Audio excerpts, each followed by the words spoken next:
की जय, सरस्वती माता की जय, वागेश्वरी देवी की जय, भारत माता की जय, ये जो हाँ सभी गुरुओं की यहाँ उपस्थित सभी गुरुओं की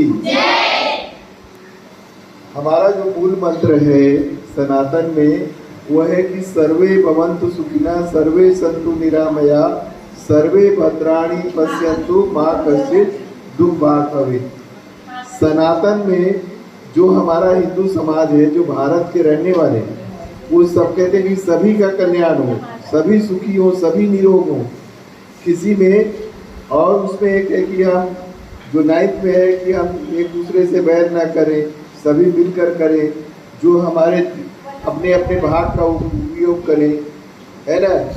तो जो हमारा संस्कार है, जो हमारी संस्कृति है, वो सनातन संस्कृति आदिकाल से, जैसे अभी सर जी वाल्मीकि जी का उदाहरण दिए, एकलव्य का उदाहरण दिए। आज समाज को बांटने के लिए लोग अलग अलग साहित्य का उपयोग करते हैं। अम्बेडकर को मानने वाले भीम आर्मी मानते हैं कि हमको छूत अछूत माना जाता है।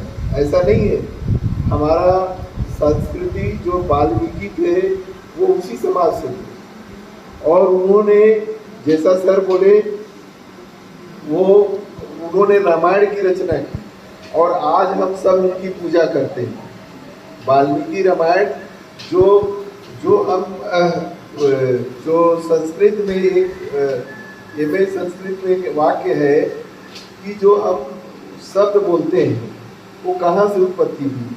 तो उसमें जब वाल्मीकि पूजा कर रहे थे उस समय दो क्रौंच पक्षी माने सारस नदी में थे, और वहाँ वो जल दे रहे थे गंगा नदी में। उसी समय एक प्यादा आया और वो बाण चलाया, और जब बाण चलाया तो वो उस छटपटा करके वो मर गया, और उसका जो जोड़ी था, सारा जोड़ी कहते हैं कि कभी अलग नहीं होते। तो उसी क्रौंच पक्षी को देख करके पहला जो श्लोक निकला वाल्मीकि जी का, वो हे तू व्याधा क्यों इसको मारे, इसका कोई गलती नहीं था। तो वहीं से पहला श्लोक की रचना उन्होंने किया, और बाद में वाल्मीकि रामायण की रचना हुई। हमारा समाज सबको बराबर का दर्जा देता है। गुरु उसके संस्कार, उसके अच्छे कर्मों से होता है। मीरा के गुरु कौन थी? रैदास थे, है ना। और उन्होंने कहा कि मन चंगा तो कटौती में गंगा, जिसमें चमड़ा को डुबोया जाता था, और उन्होंने प्रत्यक्ष गंगा का दर्शन कराया।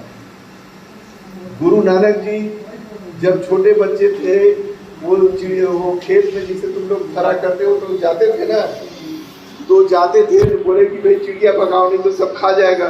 तो बोलते थे राम की चिड़िया राम का खेत, चुग लो चिड़िया भर भर पे। तो गुरु नानक जी सारे समाज में, हिंदू मुस्लिम सिख ईसाई बौद्ध जैन पारसी, सारे धर्म में सबने गुरु की महिमा को बखान किया है और गुरु को सर्वोपरि माना है। हम अभी जितना बैठे हैं अलग अलग परिवार से हैं, अलग अलग घर से हैं, अलग अलग गांव से हैं, लेकिन यहाँ किस उद्देश्य से आए हैं? शिक्षा ग्रहण करने के लिए। शिक्षा में दो शब्द है, जिसको सीखे, सी मने सीखना, और एक मने अच्छा से आचरण। जो सीखे उसको हम अपने आचरण में लाएं। अगर हम जो सीखे उसको हम आचरण में लाते हैं, जो संस्कार है वही संस्कार बनता है, और जब वही संस्कार से जीवन का निर्वाह चलता है। जो संस्कार बचपन में जिस परिवार को जो मिलता है उसके आजीवन रहता है, और कुछ समय पर स्थिति उसको सिखाता है, और वही संस्कार के कारण व्यक्ति समाज में इज्जत भी पाता है और इज्जत भी उसको नहीं मिलता है। तो ये दोनों स्थिति हमारे आचरण, हमारे व्यवहार, हमारे संस्कार, हमारे शिक्षा, हमारे दीक्षा के लिए है। आज इतने परिवार में हो, अलग अलग जाति, अलग अलग घर परिवार से हो, अलग अलग गांव से हो, ये शिक्षा सीख के जाओगे, ये तुम्हारे लिए चुनौती है। अपने परिवार देखो, पिता और माता एक ऐसा होते हैं जो हमेशा दिल से चाहता है, और एक गुरु हमेशा चाहता है कि मेरे पढ़ाए हुए विद्यार्थी बहुत आगे बढ़े। कभी गुरु किसी का हित नहीं चाहता, माता पिता भी चाहते हैं कि अगर मैं 8वीं पढ़ा तो मेरे बेटा बेटी आगे बढ़े, अपने से हमेशा उसको आगे देखना चाहता है, कभी नहीं चाहता कि इसका कल्याण न हो। तो गुरु और माता पिता हमेशा चाहते हैं कि हमारे बच्चे आगे बढ़े। हम सारे गुरु भी यही चाहते हैं कि आप लोग अच्छे से पढ़िए, अच्छा ज्ञान ग्रहण करिए और आगे बढ़िए। इसमें से कोई भी कल विधायक बनता है, कल कोई सरकारी नौकरी में जाता है। आज सिन्हा मैडम के पढ़ाए हुए 2 विद्यार्थी उसमें डिप्टी कलेक्टर के पद में हैं, तो कहते हैं ना भी हमारे स्कूल से निकले डिप्टी कलेक्टर बने। तो जब मैं यहाँ, मेरी पहली पोस्टिंग 30 अक्टूबर 82 को था, 12 मार्च 83 को कुंवरपुर ज्वाइन किया और 84 में लखनपुर आ गया। उस समय कोई स्कूल यहाँ नहीं था, कोई प्राइवेट स्कूल नहीं था। राजा के लड़के अमित सिंह जो भी यहीं पढ़ रहे थे, कैलाश अग्रवाल के लड़के भी, सुभाष के, सारे पूरे लखनपुर के सभी लोग पढ़ते थे। उसमें से जब मैं दिल्ली से आया, पहुँच हुआ, तो मैं कहा कि तो बोले कि अरे हम दिल्ली में रहते हैं सर, यहाँ से चलेंगे। जो जहाँ देखता है रिस्पेक्ट करता है। आज भी हम अपने गुरुओं को देखते हैं तो आदर करते हैं। विश्वकर्मा सर जैसे बोले कि गुरुओं का आदर लोग कम कर रहे हैं, ये भावना कभी भी नहीं रहने देना चाहिए। दिल से हमेशा गुरु दुआ करता है कि तुम आगे बढ़ो।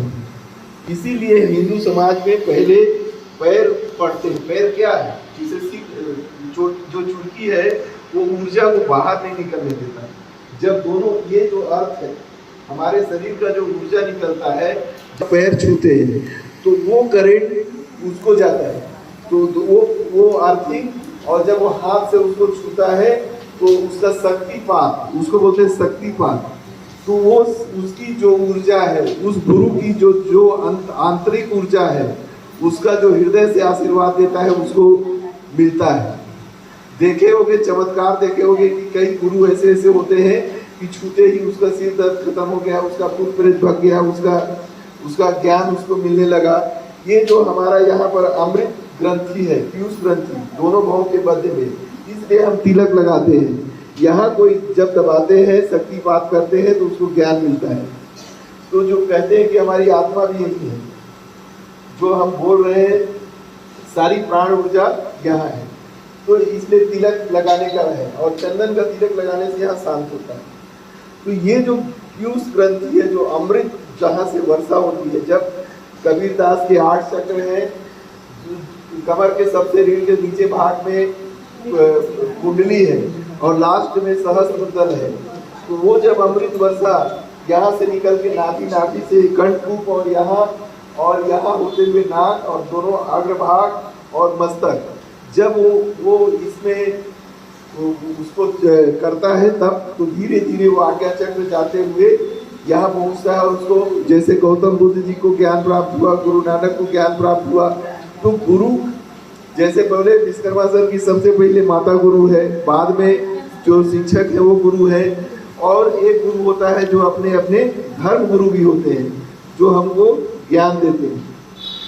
तो 3 ऋण से व्यक्ति पैदा होता है। पैदा होते ही उसके ऊपर 3 ऋण होता है। पहला ऋण पिता और माता का ऋण, क्योंकि XY जो विज्ञान भी कहता है, उससे हमारा शरीर बनता है, जो जिसको कहते हैं, तो उससे हमारे शरीर का निर्माण होता है। तो माता पिता के रज और वीर्य से जो हमारा शरीर बना, उनके खून से जो हमारा शरीर बना, और वो 9 माह माँ गर्भ में रख के पालती है, तो इसलिए माँ का स्थान सबसे ऊंचा होता है और माता सबसे गुरु होती है।